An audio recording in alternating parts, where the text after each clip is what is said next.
From the creators of Relevant Magazine, this is the Relevant Podcast.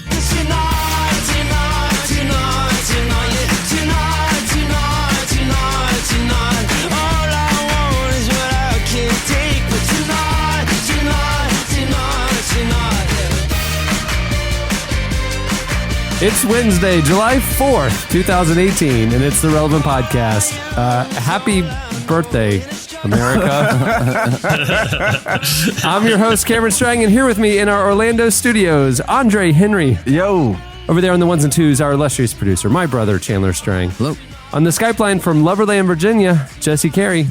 Hello, hello. And completing the all-male cast for one last week before Annie gets back from China, all the way from Nashville, Tennessee, Tyler Huckabee. Hello, everyone. We're aware of the dire need of Annie Downs on the show, everyone. You don't have to tweet us this information. You've made it painfully clear. Painfully clear. Well, the good news is she'll be back on Friday's show, thankfully. That's right. Friday's show, she will be back. She's on a plane right now coming back from China. She texted me 10 hours ago saying, I'm getting on a plane for America. Awesome. So She was uninvited to the birthday party for America that we're throwing today. Hey, we have a great show in store for you today. Coming up later, we talk to rapper Taelor Gray. He has a great new album out. We also, in light of what day it is today, we have our annual tradition, Jesse's game, indie rock band or firework. It's where a listener will go toe-to-toe and tell us whether a name that Jesse has found is the name of an indie rock band or an actual firework that you can buy at one of those stands. This may be a bold statement, but I feel like the 4th of July holiday is more known for this game now than the Declaration of Independence. Than the Constitution. That's not the first time I've heard that. I feel like, and I don't want to steal the Founding Fathers' thunder, but they had a good run with this day. They had a few hundred years where it was all theirs, but the tide started to shift. So I'm excited to play this week. You're playing a dangerous game, Jesse, messing around with the Founding Fathers right now. The Constitution has been amended many times. The rules of this game have been amended 0 times. 0 times. It's Very stood the clear. test of time. You're making some very good points right now.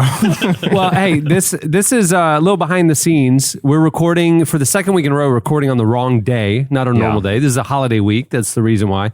I've been largely out of town the last 2 weeks. I was only here one day last week. That's when we recorded. And then I left again. So this is my first time seeing you guys. Yeah. Good to see you. And no, it's good to see you too. Everybody doing well? Hey, well, it's been, I think we've been productive in your absence. Andre, congratulations. Tyler, congratulations. The Urban Sombrero cover is coming along nicely. It's a peach, Cameron. It's a peach. Jesse, I haven't told you this. Okay, so last week, Cohen and I did our annual summer vacation, and we wanted to mix it up this year. Yeah. And we decided to fly to San Francisco and rent a car and drive down the coast of California to It's a LA. great drive. Yeah. It's so pretty. It's incredible. Beautiful. It's incredible. Yeah. And Jesse, I was in the middle of nowhere, Big Sur, right? No cell, literally no cell coverage for hours. That remote. Most, jaw-dropping scenery. It's incredible. so gorgeous. I the day before we were staying up in Monterey, we went whale watching, went out on a boat for 4 hours, literally went out to the whales. Humpback whales are jumping out of the water next to the boat. It was unbelievable. And then at our hotel, the guy said, he said, where are you going next? And I said, down to Big Sur. And he said, there's this restaurant there you got to check out. Like Nana Pate or something. He said some name. Yeah. He said it's incredible. It's on a cliff overlooking the water. It's actually a really good restaurant in the middle of nowhere. You should find it. I'm driving. Next day we go there and we're driving Big Sur and it's dinner time and I'm hungry and I'm going, oh, what was that restaurant? He said. And then lo and behold, you come around the corner and out in the middle of nowhere, there's this restaurant. And it's this nice looking restaurant. So we stop. Jesse, I'm telling you, no cell coverage for hours. Yeah. Okay. This is how remote it was. I walk in. And who's walking right in front of me but Kawhi Leonard? No way. Kawhi Leonard of the San Antonio Spurs. Wow. And he's in the news right now because he's, not happy with San Antonio. Yeah. They might be trading him to LA. This is the day before free agency all started. I mean, I'm kind of going, and I'm going, humana. I got starstruck. I turned into a 12-year-old kid. I didn't know what to say. And then I'm like, and he walked by me, and then I look at the busboy, and I'm like, "What's that, Kawhi Leonard?" And he's like, "Calm down, man." He's like, the bus boy literally told me, he goes, "Be cool, Hey, man. be cool. Hey, man. Chill." Like, we have celebrities out here. Yeah. Be cool." And he told me to be cool, so I didn't talk to him. But I wanted to ask him where he's going to go. Yeah. I wanted to give you the scoop. Well, but I feel like he's trying. trying to go to LA, especially now that LeBron's LA. there. Like, he wants to force their hand, and because he's still got 1 year left on his contract. Well, there goes my slice. I saw that story going a different direction, Cameron. I saw in my head, I'm like, you went whale watching, then you went to this secluded, rare restaurant. I'm like, Cameron, you ate forbidden humpback whale meat, didn't you? Endangered humpback meat, the sweetest of all the meats. Oh my Dude, god! and then down in LA, this is common. You live in LA. I was in Santa Monica, and it was like, you're going to see celebrities, right? Yeah, for sure. So just walking down the street, literally bumped into Simon Cowell, American Really? Idol. Wow. He was there with his little kid and his wife. What, was he wearing a very, very tight V-neck? Dude, he was wearing a black V-neck t-shirt. uniform. Like Of course literally he was. the uniform. And then at the corner, when I was waiting across the road, I was standing next to Pedro from Napoleon Dynamite. No way. Yeah. Oh, wow. What is he doing now? What's I he wouldn't doing know now? Pedro if I saw him. He was I wouldn't know I don't know what he looks like He was now. just there with his friends. He was just walking across the street with me. That's what He's he's got doing. friends. That's Collecting those Napoleon dynamite rituals, I bet every time you buy a Vote for Pedro shirt, he gets like $2. That's always been sustained. Good for him. So that's my recap of my week. The star-studded sightings of Simon Cowell, Kawhi Leonard, and Pedro from Napoleon Dynamite. But anyway, I'm glad to be back. Quite the trio. Well, moving the show along, it's time for our weekly look back at what happened in culture and entertainment. It's time for In case you missed it. Hey, in case you missed it, HBO announced that they are making a televangelism show starring Danny McBride and John Goodman. It's called The Righteous Gemstones, and the duo are going to play the father and son combo of Eli Gemstone and his eldest son, Jesse Gemstone. Oh my goodness. Variety says, Eli, the character is described as unbending and a force in the ministry game. He's known the world over for his aggressive salvation techniques, his worldwide ministries, and his award-winning weekly television program. His light is fading, but he takes no guff. Jesse, on the other hand, Jesse, the son, is the heir to the throne and a, quote, maverick in the ministry game, taking what Eli has built and expanding it for a more modern audience. The pilot is about to shoot. I cannot wait. I cannot this wait sounds either. Like right up my alley. This is like dialed into my interests. This is Jesse Duplantis meets Oral and Richard Roberts. Yeah, well, it's almost the perfect vortex. Here's the only thing that gives me caution. I've seen Danny McBride's other content with HBO. It has an edge to it. It's not afraid to go some graphic places. So that in the world of televangelism. Yeah, HBO likes to play the violent sex and nudity card as much as they can because they can get away with. Well, all of it. Kenny Powers is one of the most hilariously vile characters ever to grace television sets. So seeing basically Kenny Powers as a televangelist. We're going to proceed with caution, but let's proceed here. Let's proceed. And what was it, Vice Principals? That show too? Yeah. Yeah. Oh, wow. Yeah. Yeah. It's basically the same Which- character, just like a slightly toned down version. Yeah. Right. Which man. televangelist, which famed televangelist do you think they're going to be pulling from? I think it's an amalgam of the Hagans. You've got Papa Hagen and Kenneth Hagen, Oral and Richard Roberts, mixed in with the southern sass of a Jesse Duplantis. Yeah, That's what- exactly. that's I what like that. Interesting. Yeah. They need But- to pull but us in it's as taking- consultants. What are we doing? But it's taking. I love the idea. I love the idea of a show about like ministry nepotism, right? Like the father and the son. And I love it that they made that And the Holy they're Spirit. making. I hope that Danny McBride's gets more and more outlawish, like the televangelism outlaw. It was like when I remember back in the day when like Franklin Graham became, it was like he was the heir apparent to Billy Graham, right? Right. And he released a book and he's on a Harley Davidson and it was like Rebel with a Cause or something. It's like, whoa. You're telling me Billy Graham's son rides a motorcycle? wearing a leather jacket. Oh, new generation here. Well, that changes everything.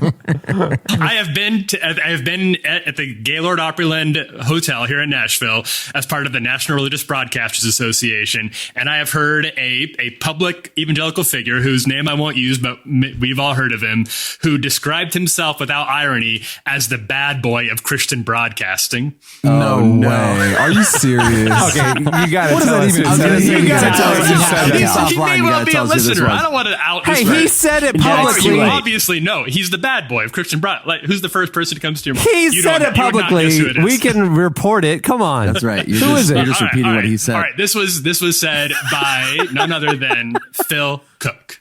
Phil Cook. Oh yes. I feel like if you're going to call yourself the bad boy of Christian broadcasting, that is a very high bar. Considering, like, I would say probably a third of Christian broadcasters have been in prison at this point for financial related stuff. Yeah. You better come up with some dirt on yourself, right? Yeah. I want to see the rap sheet. If you're the bad boy, then you have to be worse than the guy who went to prison and is now selling like end times vats of cornmeal. That's pretty bad boy.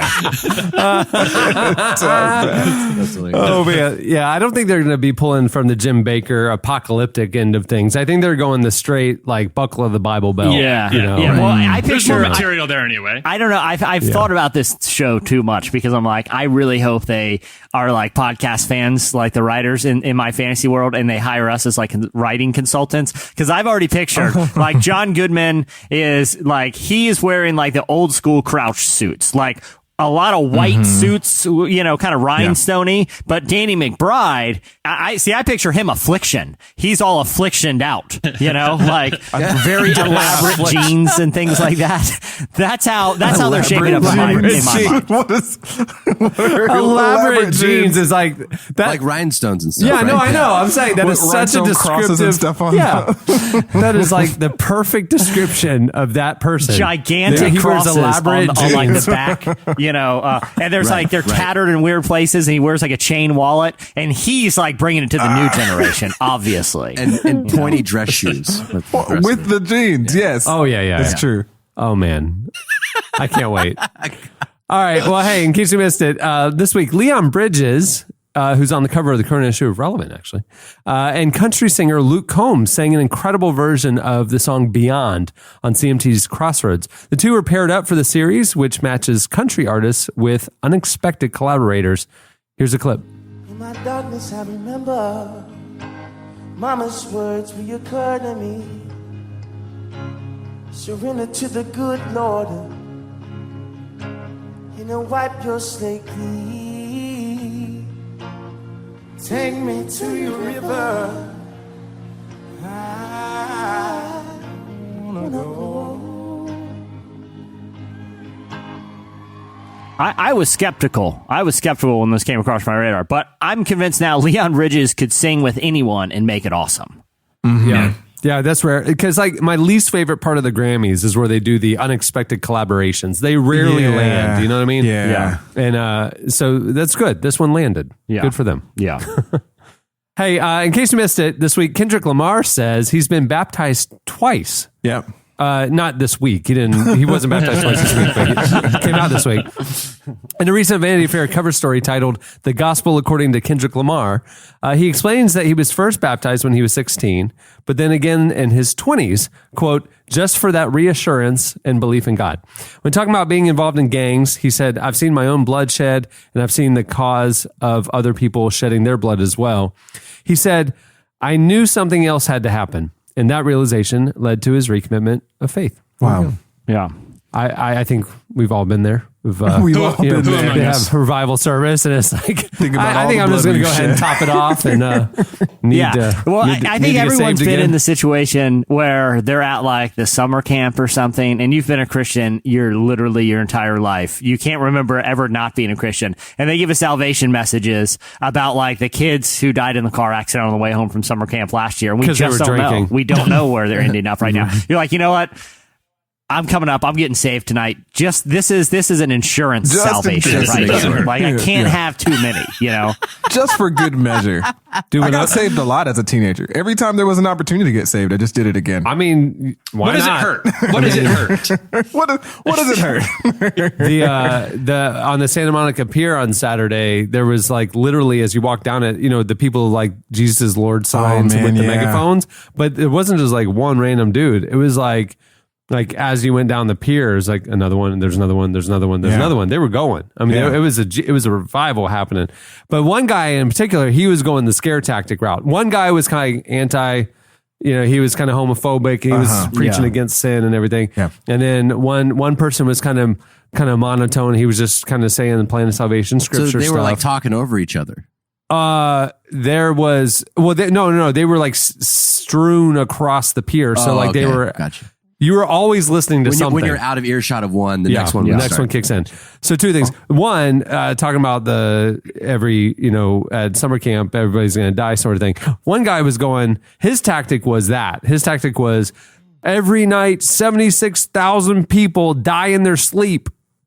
Dang. I was like, Is that right? That seems like a lot. That seems like absurdly high. That seems like we run out of people like in my 20 years. that was what I was thinking. And he was like, my daughter told me that. And I didn't believe her. And then she said, Google it. And so I Googled it. And you know what? All right.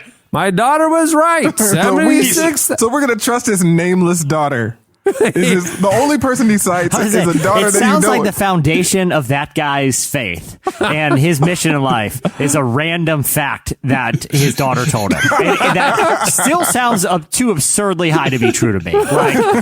And he's like uprooting his life. Hey, I don't want to be, it's a numbers game at this point. One of these nights I'm going to sleep and not waking up. So I want to cover my bases here.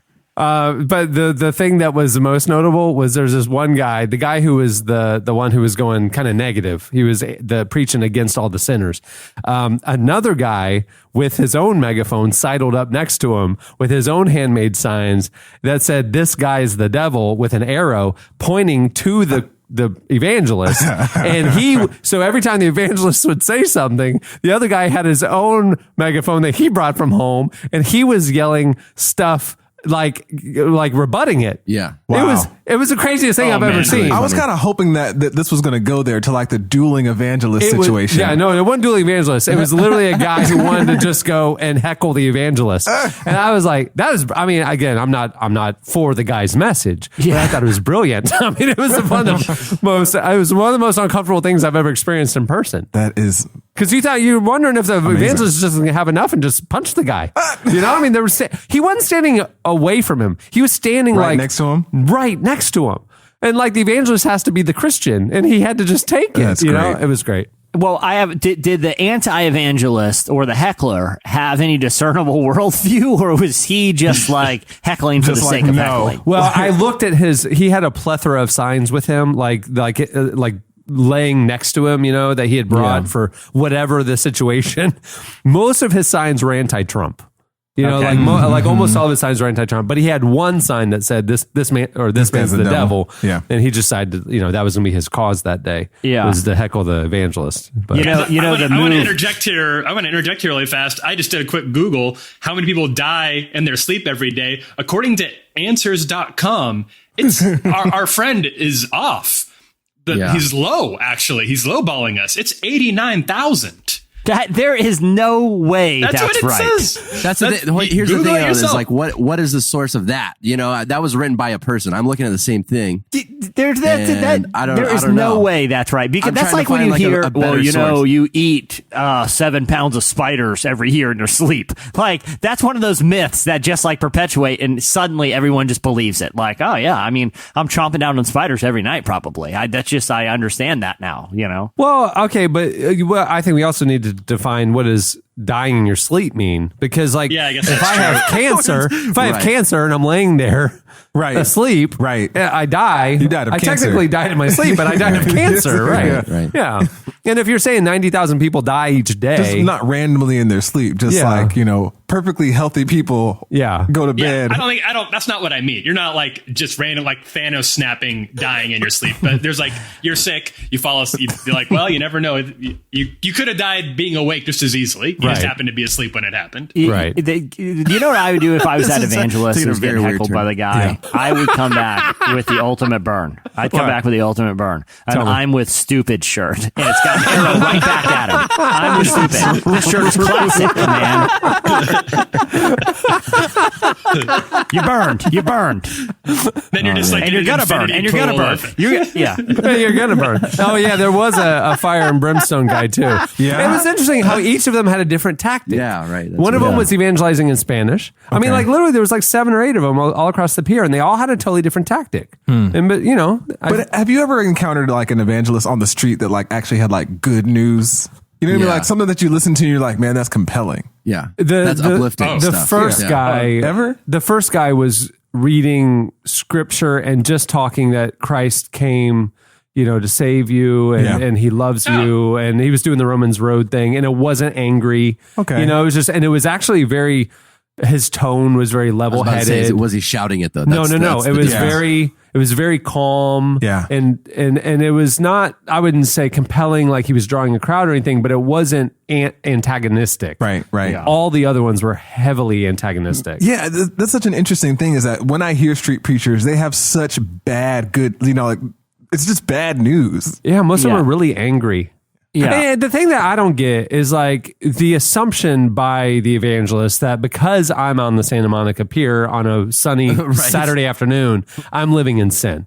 Yeah. Like to him, or like I'm walking out of a soccer game and therefore I'm clearly a sinner. Right. I mean, the ones where they're at like 2 a.m. downtown where the clubs are, I mean, I get why you're there. Pretty good guess. But why are you yelling at me, man? I'm on your side. Like statistically, about 50% of us are on your side. We're just an assortment of the population at the beach, man. We're not living in sin necessarily. And it's not great. I don't know, it's man. Like, Santa Monica, that pig, like it's a den of like, I've been to Santa Monica. I know what it's like in Santa Monica. You throw a rock out there, you're hitting somebody who just like cut a goat's head off the night before. Hey, I mean, Simon Cowell was walking down the sidewalk. Simon Cowell.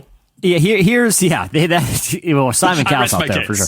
Yeah, so I think the tactic is wrong because I don't respond to being yelled at just by randos on the street with a bullhorn, right? Yeah, no. But you know what I do respond to?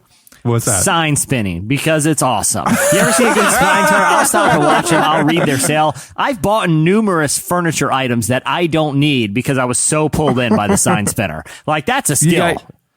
I mean, you have like 9 cell phones that I saw because of the sign spinners, and you've got your taxes done 4 times each year because of the sign spinners.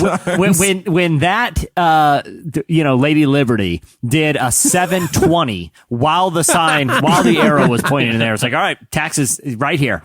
If they can do that, I can definitely trust them with some paperwork. You know, I think that would win me over too. Like, I'm like, you know how that guy did that?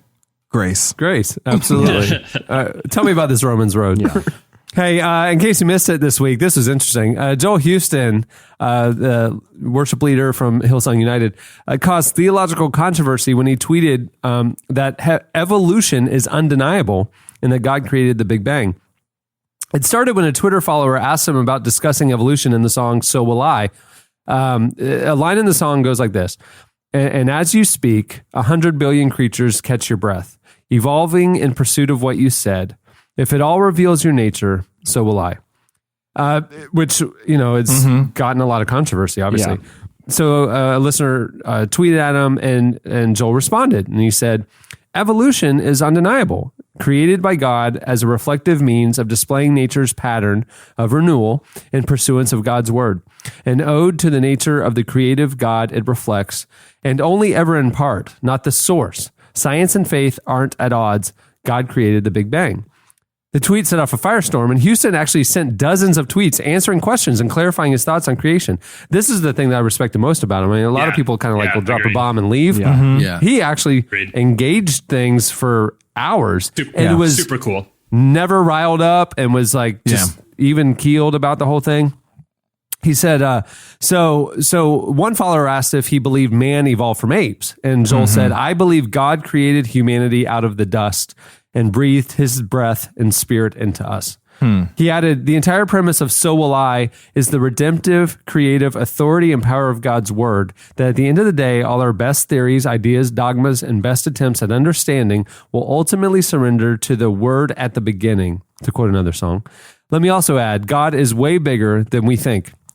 We can try to box him in any way we like, with science, theology, a tweet, or a song. He is undiminished by our limitations. If God's creative process was an easy working week or finely crafted over 6 ages of millennia, does it make him any more or less God, or us any more or less created in his image? There you go. I got to be honest. I checked out when I heard the word evolution. Big red flag. Big red flag. Just zoned him out. Just zoned him out. I'm continually surprised how this is like a controversial topic. Listen. I mean, a lot of our listeners. We got to acknowledge. I mean, a lot of our listeners. I mean, listen. None of us were there. Right. There's 7 widely adopted beliefs, Christian beliefs about creation and evolution. You can read up on those. There's a lot of organizations like BioLogos, who's done a lot of work in the science and faith, the intersection of science and faith. But there's 7 widely adopted ones. So, I mean, there's a spectrum of beliefs that are all Christian beliefs about origin. I think where Joel's come from saying evolution is undeniable, he's not saying like, hey, I was there, I know. Yeah. He's saying literally in our lifetime, since science has been recording things, if you go to the Galapagos or you go to various islands, whatever, we can watch species literally evolving and adapting. Yeah. A lot of birds, we can go, a lot of, you can look at a lot of animals, a lot of species that have literally evolved in the last couple hundred years. That's, I think, where he was maybe saying evolution as a scientific fact is undeniable. Right. He's not talking about origin necessarily. He's saying, I believe God created man out of the dust. He breathed his life and spirit into us. But so why are we up in arms about terminologies here? Yeah. He believes God is a creative God. He had creative intent. He has the grand design, and how we got from point A to point B, nobody knows. And does it change who we believe God to be? Does it change his power or purpose? No, Nah. Whether it's 6 days or 6 millennia, God's still the source, Whether he sparked the Big Bang with a grand design or he literally did it in 6 chronological days, who cares? And one thing I really appreciate about Joel, and actually I appreciate about a lot of the guys at Hillsong, is, like you alluded to earlier, Cameron, there's a lot of people, a lot of public Christians who like to say something controversial, drop the bomb, and then leave. Like a smoke bomb, they vanish, and all of a sudden their mentions on Twitter are just contentious with people going back and forth forever. And Joel did a really great job here of explaining very clearly, more than he had to, more than he was obligated to, of very carefully walking through his beliefs about this. And I hope that other people will take a lesson from that, about be willing to have the confidence and the knowledge, the research and experience to tell people what they're signing up for when they listen to you talk about something very important, theology. Well, and the other thing, too, is like recognizing, like Cameron said, there is a widely held spectrum of beliefs around this topic that people who are, pretty universally respected hold to. We posted a story about what Billy Graham, I feel like people usually consider him pretty orthodox. This is what Billy Graham said about, listen how similar it is to what Joel said. He said, I don't think there's any conflict at all between science today and the scriptures. I think we have all misinterpreted scriptures many times, and we've tried to make the scriptures say things that they weren't meant to say. And I think we have made a mistake by thinking the Bible is a scientific book. The Bible is not a book of science. The Bible is a book of redemption. And of course, I accept the creation story. I believe that God created man, and whether it came by an evolutionary process and at a certain point he took this person or being and made him a living soul or not, does not change the fact that God created man. Whichever way God did make it makes no difference as to what man is in man's relationship with God. I mean, that's Billy Graham. Like, that doesn't seem like that's all that controversial. Right. It seems like we're living kind of, though, in an era where people are looking for things to be outraged about, though. Yeah.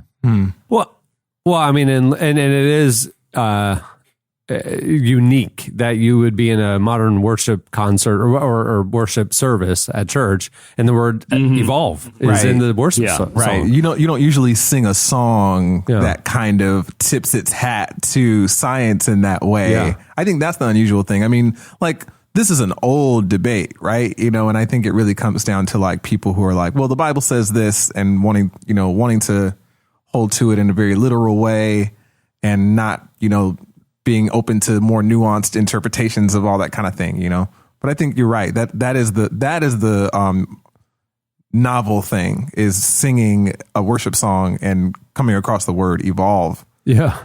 In creation. I grew up Christian schools and everything, and was taught the very kind of fundamentalist kind of view of literal 6 days of creation. Mm-hmm. And even as a kid, I was aware of the fact that, like, well, God, let's say he created man. I mean, he didn't create like an embryo. He created, in my mind, as a 10-year-old, he created, an adult man. Well, you would have cellular age. He would have, wrinkles. He would have, you know what I'm saying? So God created, if you believe the instant poof, there's man. Yeah. He created man with age. Therefore, he created creation with age.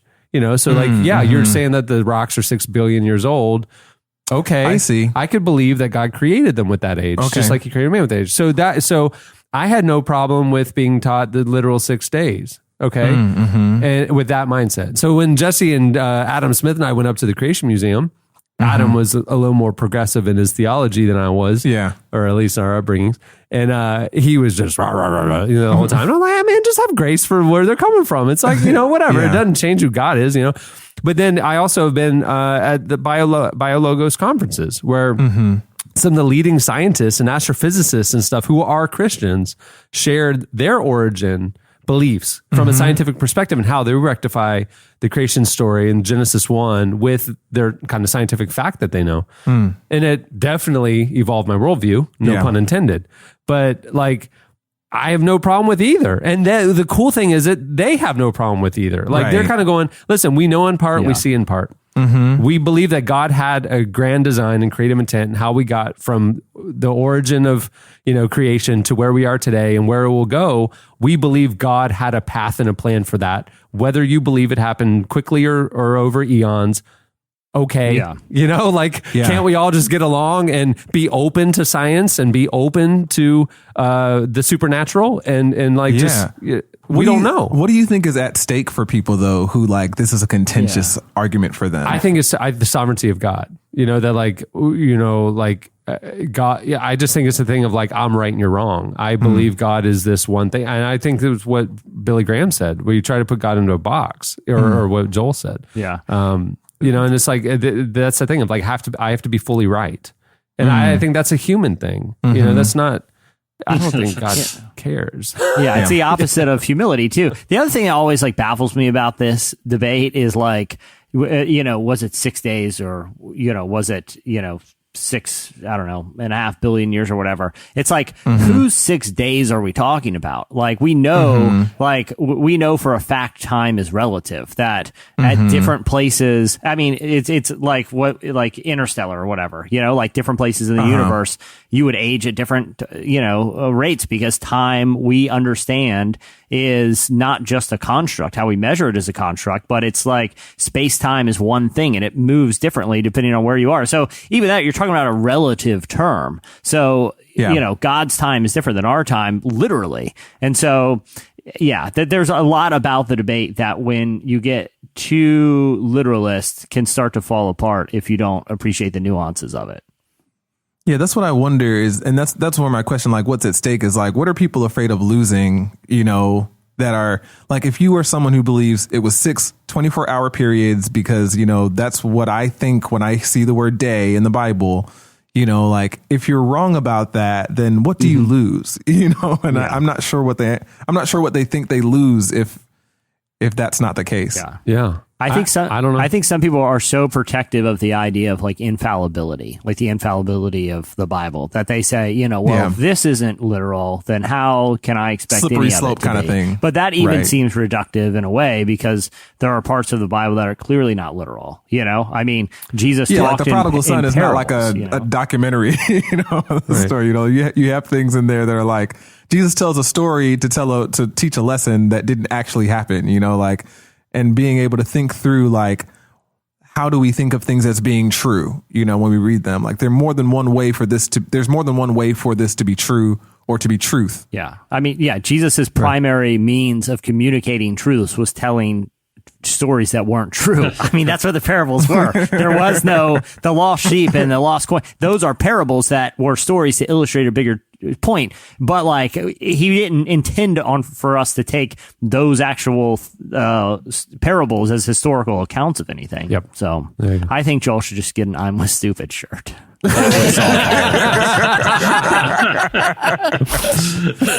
Just start spinning a sign that says it doesn't matter. I don't really care, do you?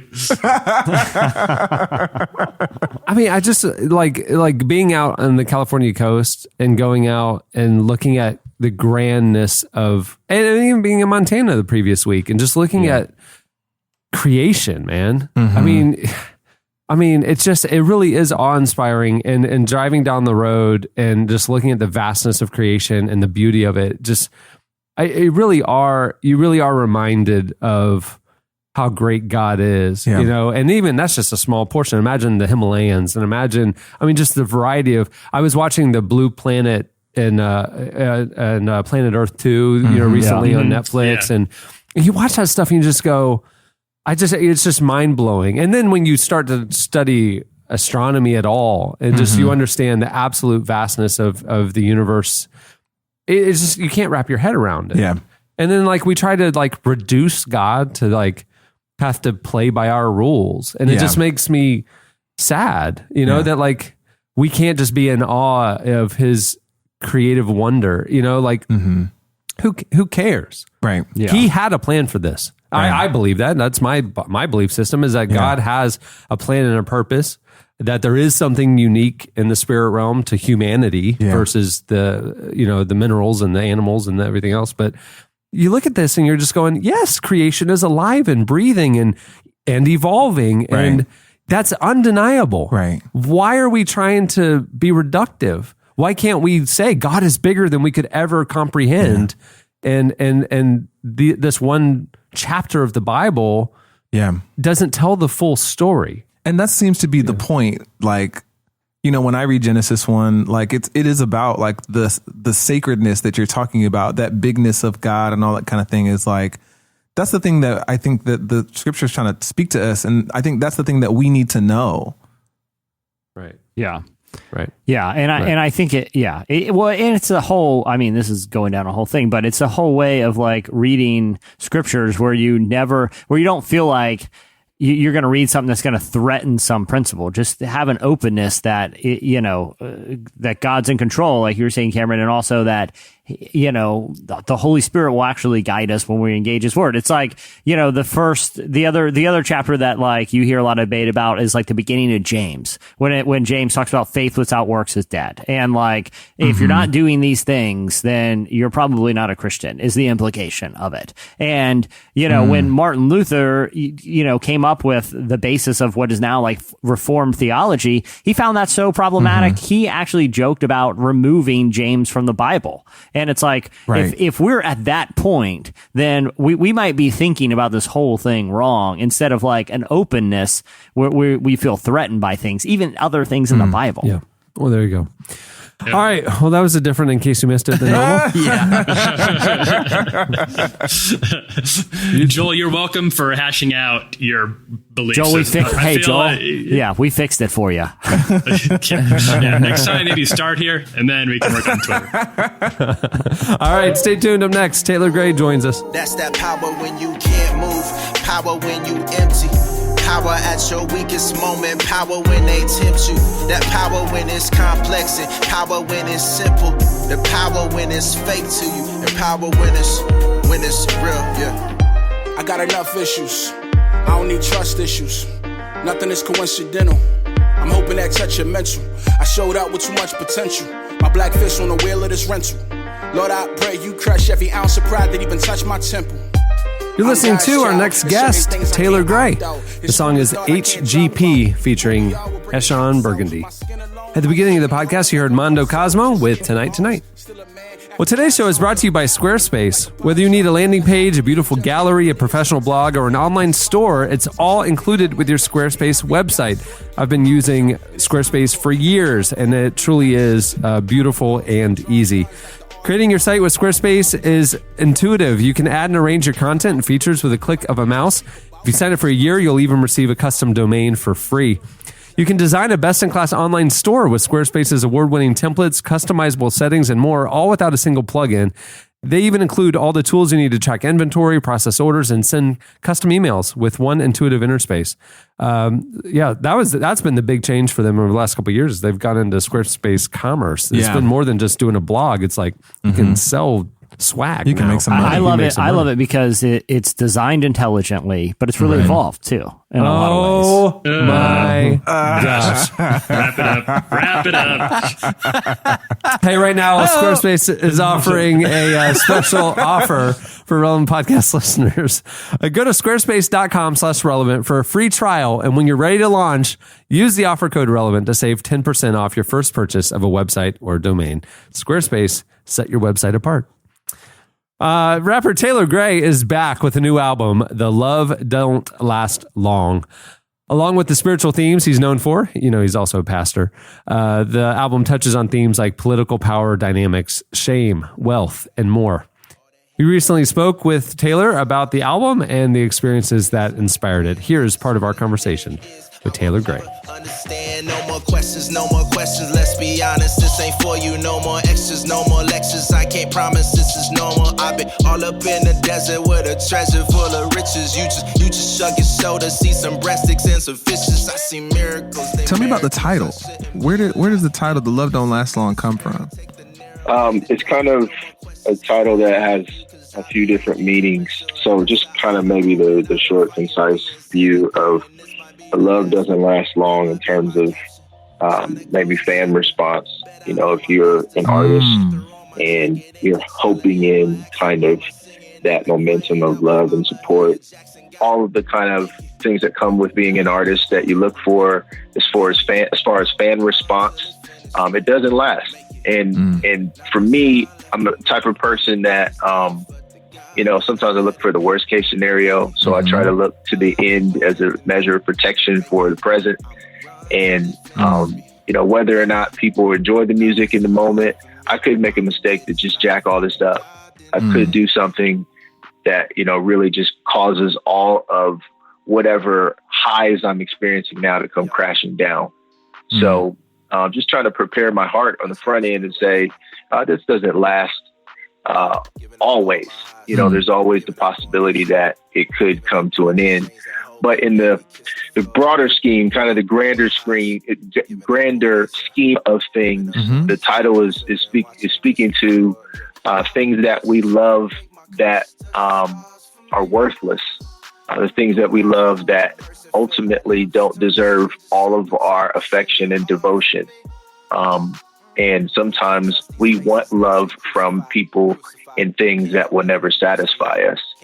So since there is kind of an end to that, since there is kind of an expiration to that, just reminding myself that whatever I could love the most here in this existence with all my heart won't last.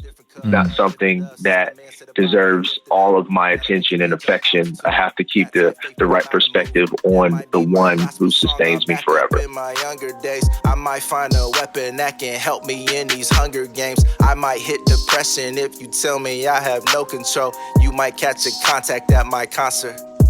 But I've been giving up all my highs, giving up on these chains that hold me. What got you thinking about that transient experience of love and the material on this album? Well, I'll say probably the first thing that comes to my mind, social media. That is that's probably like where everybody's looking for their love. And it's, social media can be an exhausting experience, right? Like you're just kind of, maybe either you're on an island and you're just trying to get somebody to listen to you, or maybe you're just trying to keep up with whatever the conversation of the day is, or maybe you have kind of your own business interests that you're trying to keep at the forefront of everybody's mind, but you're seeking affirmation. You're seeking that kind of response from people that lets you know that you're doing the right thing, you're doing great, and they love you. And ultimately, it distorts your view of what true love really is. It can distort your view of reality as a whole. And, I think 50 years from now, we're going to do a study on how social media impacted us as a culture and society. And we're going to find out some disturbing things. So that's kind of like one of the first things that come to mind when we look for love in the wrong places. So I know for me personally, I have to guard my heart and take specific efforts, or I have to make specific efforts to be present with reality, present with people who I care about, present with the circumstances that I've invested in, so that it doesn't get distorted with maybe this false view of love. I won't leave you searching for the secrets. Time to hit the surface with the deep ones. It done took me 33 years to find my own reflection. I've been swimming with these creatures. Only I can preach this. Open up the text with me. Only I can show this to you, what you should expect from me. A bloody mess. They told me there was love here. It's just murder, sex, and drugs here. And finally we penetrated. What are you excited about people experiencing when they listen to, like, are there any tracks or a track that you're more excited about people experiencing than others? It depends on the day. Sometimes, like when you're transparent and you're trying to share something that is touchy, you're scared of how people are going to react. But for the most part, I think that the honesty is worth it. So maybe a song like Atlanta, a song that is maybe in tone more upbeat, more hopeful, more positive, because the reflection is about heaven. The song is about heaven. And we're talking about laying all these cares aside, laying all the false views aside, experiencing a beauty and diversity unlike anything we could have ever hoped for. And essentially, we're in the best place that we could be and enjoying that with one another. See the sun sky in Atlanta. See the sun sky in Atlanta. See the sun sky in Atlanta. See the sun sky in Atlanta. And you deal a lot with race and issues of justice on the album, and I just wondered if you had any comments about that. Yeah, so I can't escape the race conversation for a couple of reasons. Number one, because I'm Black and I live in America, but probably more intensely because I'm a Black man who's pastoring an all-white congregation. So there's a real tension in our society right now that just doesn't allow me to take a break from the conversation. Wow. And so I would say in the album, I'm trying to flesh that out in a number of different ways. Some of it could be just the social dynamics, like whether we're talking about poverty, whether we're talking about actual mistreatment of people on the basis of the skin color, or whether we're talking about theology. Like I've tried to open up the album just juxtaposing those tensions by saying, like, I don't want a faith that tries to canonize Calvin. Right. And for some reason, like, that is like an area of tension for a lot of Christians that I interact with in the Reformed spectrum, where, Calvin is also seen as almost like an apostle, somebody who helped write the Bible. Right. And exploring that tension ultimately leads us down the history of slavery in America, and how I think propaganda explored in Precious Puritans a lot of the doctrine that we uphold and that we currently use to inform our faith today came from people who owned slaves. Yeah. So right after saying something about not wanting to canonize Calvin, and I say I don't want any friends around that try to sanitize Malcolm, and that's Malcolm X. So like, don't try to take Malcolm X away from me or try to excuse him away because he's just as impactful to me as a non-canonized Calvin. Yeah. So that tension is very present for me, and I know who I'm going to probably offend or somebody who's going to have another question for me after I say something like that. But it's just kind of a small picture of how race affects my life, in the way that I pastor, the way that I interact with friends and family. But there's a huge narrative about that I could talk about across society. I say this with a tear in my eye. Some people were just destined to die. For so long I witnessed the wolf scatter the whole flock. Sold my soapbox surrounded by broke clocks. Let's watch the good shepherd throw rocks to gather the whole flock. Some of us don't stop, so the good shepherd lets life go on and break us. And I am often the crippled one lying face up. That was Taelor Gray. Make sure to check out his new album, Love Don't Last Long.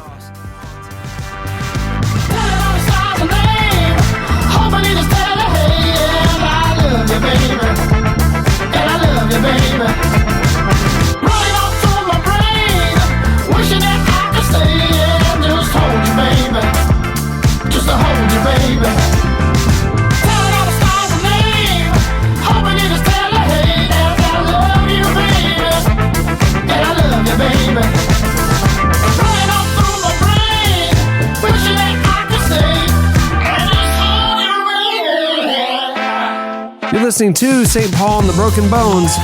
Song is Apollo. New album coming out. I'm excited.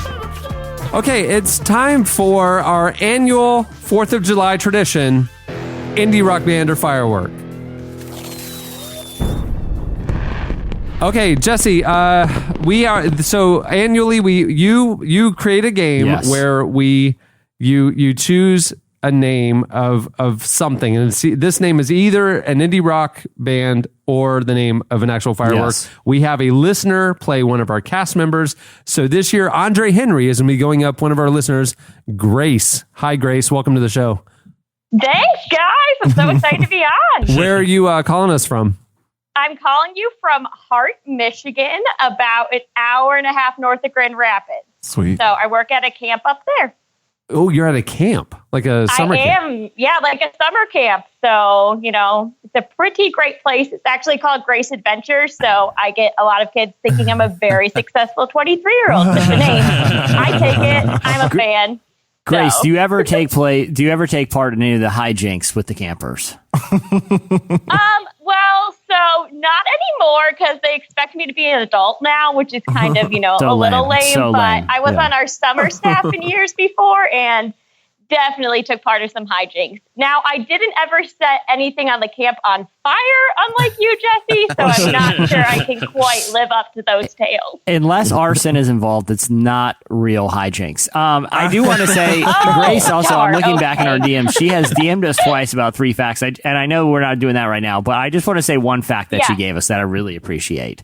So what you're referencing is our listener of the week. Every week, they send people send us 3 facts about themselves to be our listener of the week. You're saying she has sent us 3 facts. You did not select her, but while you just happen to notice a couple of these facts. That her family from Ohio once road tripped to California, Cameron. So the old California road trip, except theirs was in an Astro van, and they all had matching shirts with our quote unquote tour stops on the back, aka the places we stopped along the way. Your family sounds awesome, Grace. Whose idea was that? This was most definitely my mom. Okay. And so it was, big into the time of Chris Tomlin's Indescribable song. It was the Maris Indescribable tour. And they were like these homemade t-shirts with iron-on print. So by the end of the tour, they were like peeling off and gross, but you better believe that was the Christmas card that year on top of the Grand Canyon. Question. How many days was the road trip? So we did it in about 4 weeks. So we started in Ohio, but then we did like the whole out west stop. So we did like Mount Rushmore, Yosemite, like just kind of hitting all the big stops along the way. So we were picking my sister up from a mission trip in California. Okay, a mission trip to what did she do as a mission trip? Did she do any preaching on the Santa Monica Pier? That is a question. I don't think she did. It was actually, so both of us did this mission trips at different times. You were actually a clown for a summer as part of this. Oh, wow. No lie. So we tried to minister to kids as clowns via the Ministry of Clowning, like park programs. Right. So scare tactic. Oh yes. Can I just say that your parents sound like they're both like awesome Christian versions of Phil Dunphy. Everything about this sounds like something Phil Dunphy would have done. Pretty much. That's an accurate description for sure. Grace, this is Tyler. We were talking before you got on about how rare it is to see street preachers, street evangelists who actually have good news. It seems like they're always talking about bad news, but it sounds to me like your family found a hack via the art of clowning that mixes genuine good news. Yeah, sadly so. I wish it wasn't a true fact, but yep. I celebrate it. I mean, it wasn't just like our family. There was like 40 teenagers that did this mission trip. So not that I don't think that actually makes it better. A pack of 40 clowns coming at you to tell you about Jesus. That's terrifying. Pray whatever you want. Just leave me alone. 40 makes it sound like less good news than like a horror movie, actually. I might have to rescind That's a mob. That is a clown mob. Kind of. Yeah, this was before, it came out. So we were not as scary as clowns are now. Did all 40 of you travel around California in a Mini Cooper? Just they all 40 jumped out of a tiny little car. I'm still hung up on this 4-week road trip where you had to wear the same T-shirt every day for the pictures. Were the letters peeling off because you didn't wash? Thankfully, there was like laundry stops, so the shirts weren't like every day. So thankfully, just for the big stops on the tour, so we could tell people about what our shirts meant, a little gospel integration in there, of course. So you guys evangelized at all your stops? No, it wasn't. We were I think my parents just was hoping people would ask about the T-shirts so they could tell them about why we were enjoying God's creation, all that kind of stuff. Wow. I like it. Yeah. I think her family sounds like the greatest family there's ever been. It really does. Just in every way, your family is very admirable. I would like to think so. Now, this was 15 years ago. So thankfully, we've become a little more subtle in our evangelistic ways. So, Do you guys have any, and did any of the kids rebel? I mean, it sounds like you guys are all on the straight and narrow. You're doing good. Yeah, no one really rebelled, We all look back and laugh at some of the things we did as children, like our clowning mission trips and things like that. But no one straight up rebelled. So I work at a Christian camp. My sister's a principal at a Christian school. So, we stayed pretty good. Right. Good. See, looking at best practices. Raise a child up in the art of clowning, as the good book says, and they shall not flee from you in their age. Oh, man. Give a child a matching T-shirt, and they shall. Yeah, exactly. I like it. All right, so it's time for the game. It's going to be Grace versus Andre. Have you ever gone on a road trip wearing a matching T-shirt with your family, Andre? I have not. Okay. All right. I don't recommend, so you're not missing out. Okay, we'll do 5 rounds of Indie Rock Band or Firework. I will keep score. Jesse will be the question asker. Take it away. Yeah. Okay, so the rules are very simple. I'm going to name a name. You have to tell me if it is the name of a firework that you can actually purchase, or if it's the name of an indie artist. Okay, so that's all there is to it. The winner will receive a matching T-shirt of some sort. Okay, Andre, first up, electric jellyfish. Electric jellyfish. Oh, wow. Oh, wow. Okay. Electric jellyfish. I'm going to guess that is an indie band. I'm sorry. Electric jellyfish is a really awesome firework. All right, Grace. Grace, the game's pretty straightforward, as you can see, if you're a new listener. Grace, you can come out to the lead here if you can tell me if Willow Among the Palms is a firework or an indie band. I'm gonna go indie band on this one. I'm sorry, you guys are both really bad at that. That is a Firework as well. They're getting way. Man, these Fireworks guys are getting way more poetic than in years past. I know. Willow among the ponds. Yeah, they're not as playing fast. They're not as fast. What and happened loose to like this year. Cat Screamer or whatever? I mean, like, yeah. That's an indie band, actually. Yeah, that was my next one, Cameron. Cat Screamer. Thanks a lot. All right, Andre. Horse feathers. Horse feathers. Indie band or I'm still Firework. sticking with indie band. Yeah, I feel like I've heard that's- of this band. It's got to be an indie band. Yeah. You are correct. That is an indie band. Points on the board. Sweet. First blood. If it was a Success. firework, then I'd love to see that firework. That's all I'm saying. It'd be majestic. Right. All right. Okay. Let's see. Grace, Saturn battery. Saturn battery. I'm going indie band on this one, I think. I think it's a firework. That is definitely a firework. Ah, dang it. All right, after 2 rounds, it's 1-0, Andre. There you go. Success. Okay. All right. All right, Andre. Illuminati hotties. Illuminati hotties.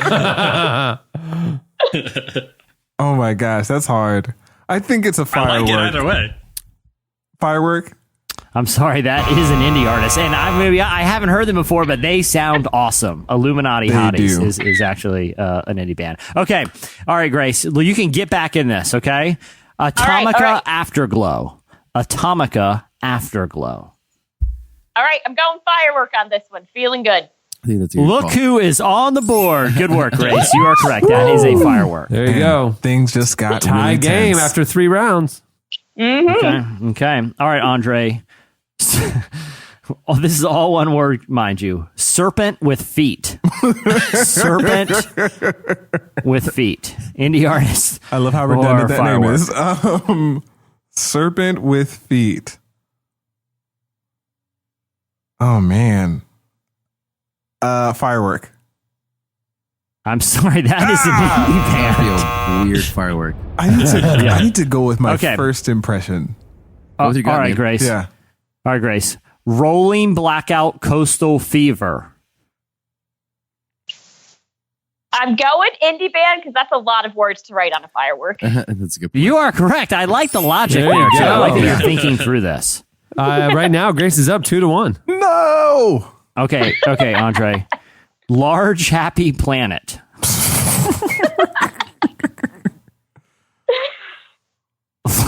Large happy planet. Oh my gosh. Large happy planet. Firework. I hope it is.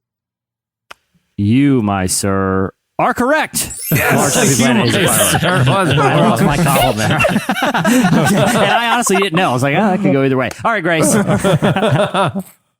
Grace, gender reveal. Gender reveal. Come on. I'm going Firework. You're right. It's one that you can either buy in pink or blue and it'll reveal the gender of your kid or no whatever. way. That makes sense. Hey, right now, after 5 rounds, it's 3-2, Grace. So is that it? Or are you going to do a mega round? I think we need a mega round. Here's how it's mega going to round? work. Here's how the mega round's going to work. I will name, I'm going to name 3, and they're all going to be in one category, okay? So these are either all 3 of these are fireworks or all 3 of these are indie bands. The winner of this round gets what, Cameron? 3 points for the mega 3 round? points, absolutely. Mega round gets 3 points. Okay. Okay. All right, Grace, you get to go first. So again, all 3 will either be fireworks or indie bands, okay? All right. Okay, the first, and wait till the end to answer. The first is Fierce Tiger. Okay. The second Okay. is Four Horsemen. The Okay. third is Hootenanny. I got 3 of those last July. And the fourth is Minotaur. So are those all fireworks or are those indie artists? I'm going indie artist. Feeling strong on this one. Wow. Grace, I'm sorry. Each of those is a firework. Really? Yay! Wait, so Andre, if he gets these, gets this one could win. I could. Yeah. Because it's 3-2 right now, and she missed the mega round. Although I totally would have guessed the same. Really? Okay. See, they sounded all fireworky those to sound me. like fireworks to you? Minotaur. I mean, like, Minotaur sounds like a metal band. If we're being honest. Minotaur sounds like a metal band or a DJ. DJ Minotaur. Right, that's not indie band. Okay. All right, Andre. All right. Sea sparrow, as like in the sea and the, like SEA. Sea sparrow. Okay. Golden fox. Okay. Sea sparrow, golden fox, and finally cascade of color. Oh my gosh. Those are that one hard just ones. threw That's it a off. hard That just one. threw the Hard whole one. thing off. Indie van or fireworks. What are the names again? Sea sparrow, Sea sparrow. cascade golden of fox. color, and golden fox. Man, it could be It could be either one, right? Yeah. Okay, I'm going to go with firework. You are correct, Andre Henry for the win. Yes. Nice. wow. Close game, Grace. Yeah. It was. All right, Good job. Grace, Congratulations. I'm going to do a quick lightning round for you, okay? Okay. Frog eyes. Just because he got It's them just all. because he has a whole bunch of them. exactly. Frog eyes. You got to go. You got to be quick here. Frog eyes. Frog eyes. Oh, firework. Indie band. Pee Wee Longway. Indie band. Indie band. Correct. Stack Attack. Indie band. Firework. Dragon Tales. Firework. Indie band. Firework. yes, it is a TV show. Game of Thrones spinoff. Correct. All right. Well, hey, Andre, congratulations. And Grace, valiant effort. Thank you. Did I win something like a juice box or something like that? We are going to give you Yeah. a T-shirt. I'm going to iron a couple of letters onto it saying you're a winner, but 3 of them kind of peeled off already. So Oh, Extra perfect. 5 days vacation time. And it also says on there, ask me about John 3:16. It's a very powerful show.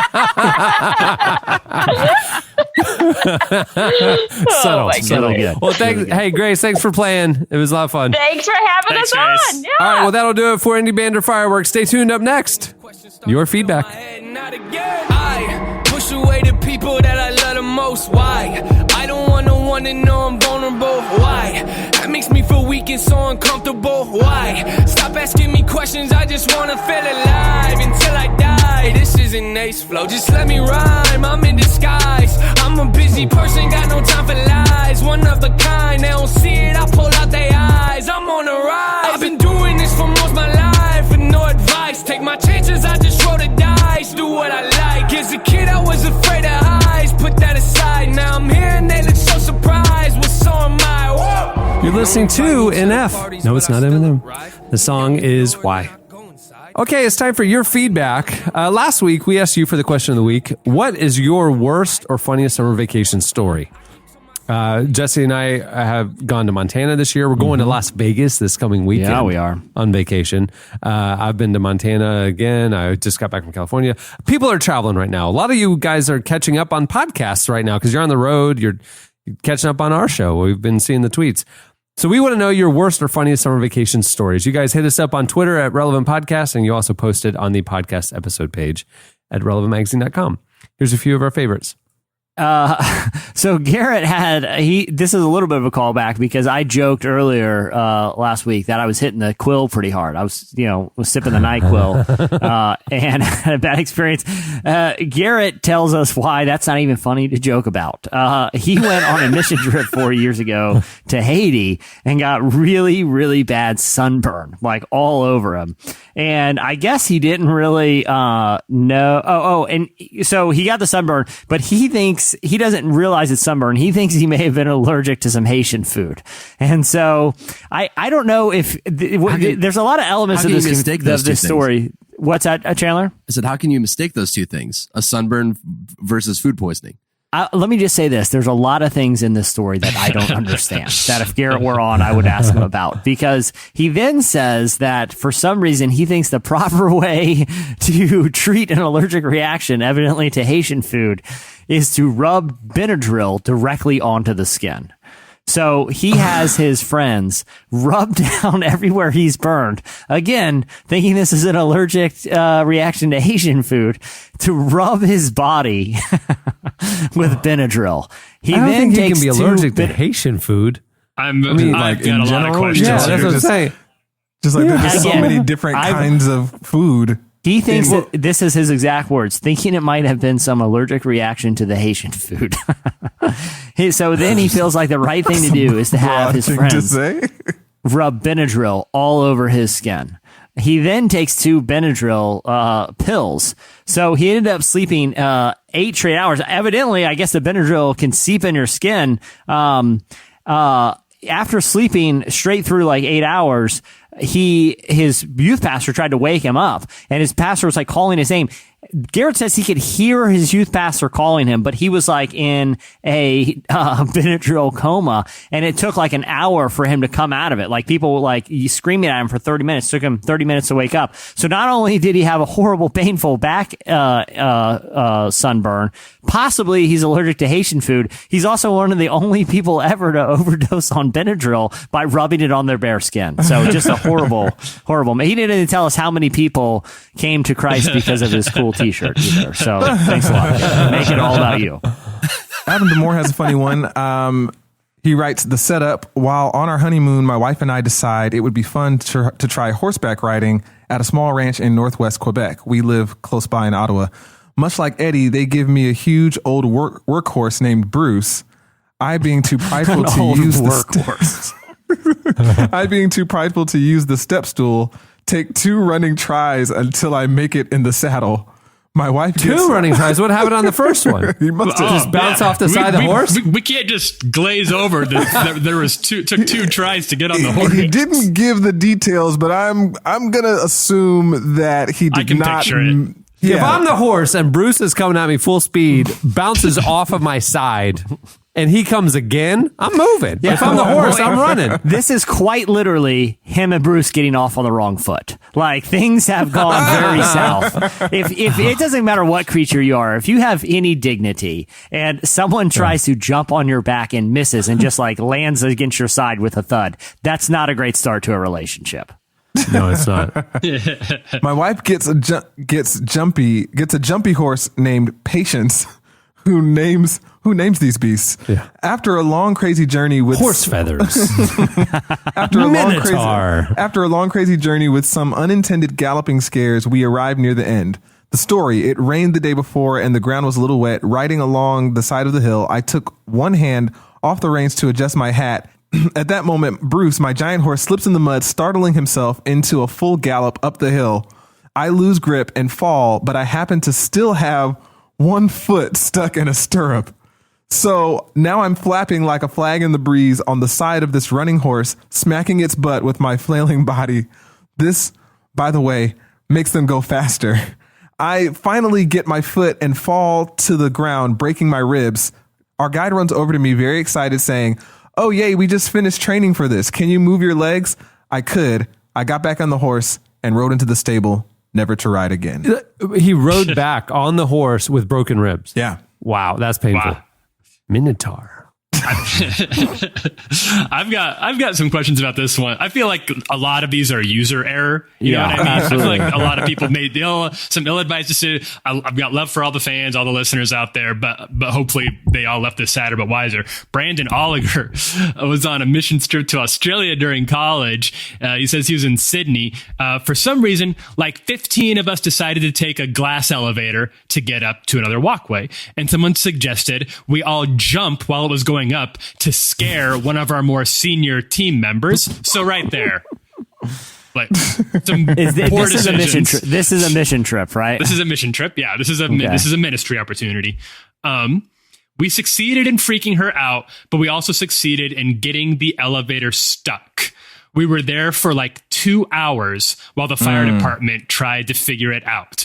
To make things worse, and I don't know if this would make things worse or not, but make things worse, someone passed gas while we were in there, and they blamed it on me, Brandon says. The fact that Brandon feels the need to bring it up doesn't make me think that he didn't do it, but you're not making a very good case if you still haven't got over. I promise it wasn't, guys. He says they blamed it on me. He doesn't say it wasn't him. All he says is he took the blame for it. We can all make of that whatever we will.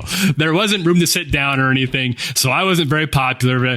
When we did get out, it let us out at the top, and all the authorities were at the bottom. So we all just left without talking to the police or fire department or anything. That means that there is a collection of cops and fire workers in Australia who to this day wonder what happened to that group of people that they tried to rescue from the fire department, from the elevator. They just think that they ate each other at some point and were lost forever. That's and they're wondering who is the person that passed gas in there, and we can tell you to this day it's Brandon. It's with 100% assurance. I love this mission trip too. You know, a lot of those fireworks were those firefighters. They're probably I think Australia is a relatively Christian country, so they're probably most of the people were Christians anyway.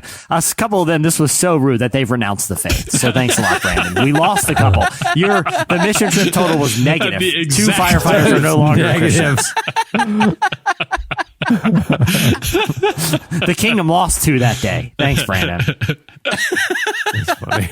All right, well, there's a lot more where that came from. If you want to join in, check out the John Mark McMillan episode podcast page at the website.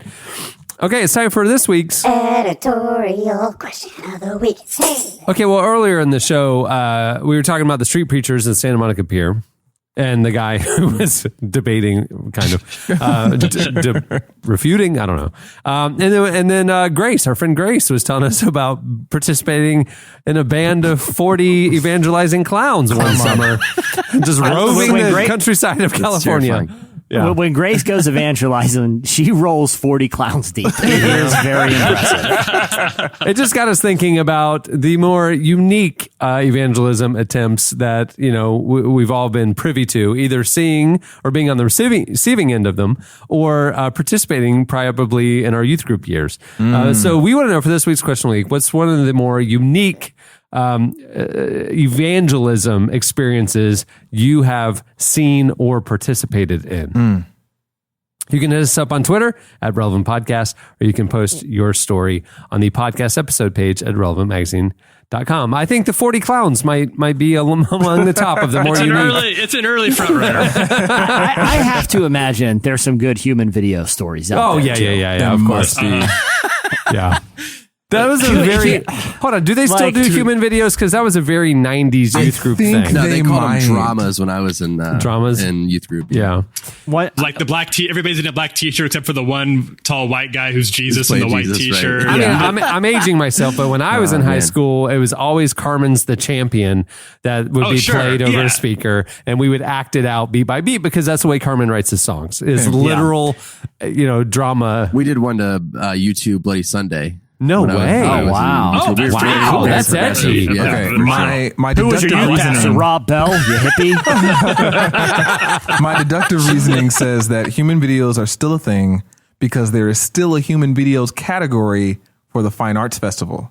This is true. I went down a rabbit hole for a listicle one time, and you know what? It was, I gotta find it. It was a definitive ranking of like human video stuff. Like I can't remember what I was ranking about the human videos, but it was like costumes in human videos or human video moves or something like that. And I only remember it because the subtitle. I pretty much made the video because I thought the subtitle was great.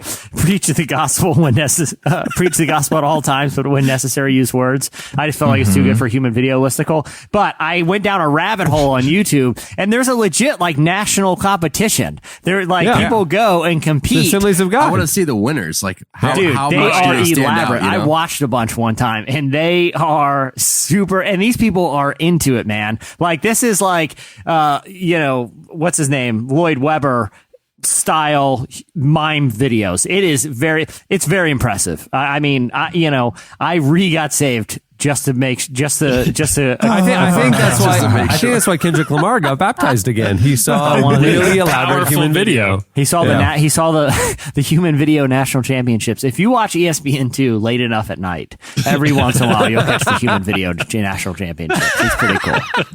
I thought that was a very special episode of the 700 Club on the Freeform channel. We're coming to you live from the Human Video National Championship here with us. Yeah. Oh my goodness, that's a Christopher Guest movie. That's a Danny McBride HBO show. Here to defend her title 3 years running. My favorite part of human videos is the people who are like really into miming the vices, like the people who it's like their job to be drunkenness, and they're just boozing up like kid, I get it, okay? Something called subtlety here. There's something called subtlety here. And they're passing the joint like real, Right. I take it back. My favorite is no longer. I'm now that I'm thinking about it, is no longer the kids acting through the vice of drugs. Although that's very entertaining. It's because it's obvious that none of those kids have ever tasted alcohol or done any drugs in their lives. The way they're miming it, good for them. But my favorite is the ones that end with like a kung fu matrix fight between Jesus and the devil. Like, what's one way we can say that Jesus conquered death at resurrection? And I got it. We'll say it's a very elaborate fight. And I never understood it because they let Satan land a few blows in there, and it gets very theologically confusing. But it heightens the drama when Satan lands the roundhouse kick, and then Jesus wipes the blood off his lip, like, oh, you got one on me, and then he just puts him in a headlock. It's pretty great. All right, well, hit us up with your more unique evangelism experiences that you've seen or participated in. Okay, well, that'll do it for this week's show. Many thanks to Squarespace for making the episode possible. Remember, go to squarespace.com/relevant for a free trial. And when you're ready to launch your site, use the offer code RELEVANT to save 10% off your first purchase of a website or domain. Also, thanks to Taelor Gray for joining us. His new album, The Love Don't Last Long, is out now. You can follow him on Twitter at Taelor_Gray. Taylor's TAELOR_GRAY. Hey, the new issue of Relevant is available now. It's featuring Leon Bridges on the cover, plus a bunch of other great content. You can view it online at relevantmagazine.com, or you can pick it up at newsstands nationwide. If you head over to the website now, there's a great deal going on for subscriptions. If you like the paper edition, you can keep it on your coffee table, and everybody will go, "Ooh, what's this?" And you can evangelize your friends. Well, very what subtly. do we have here? Yeah. There you go. On that note, we'll wrap it up. I'm Cameron Strang. I'm Andre Henry. I'm Chandler Strang. I'm Tyler Huckabee. I'm Jesse Carey. For Annie F. Downs and Eddie Koffoltz, we'll see you on Friday. Happy July 4th, everyone.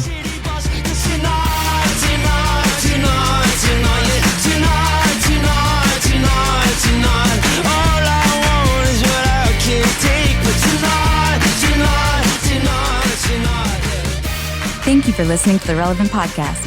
If you like what you heard, be sure to leave us a review on iTunes. Check out other shows from the Relevant Podcast Network in the podcast section at relevantmagazine.com. And while you're there, browse exclusive podcast merchandise at our online store. Make sure to subscribe to Relevant Magazine.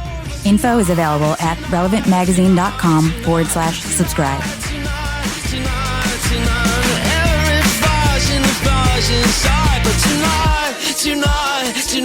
Tonight.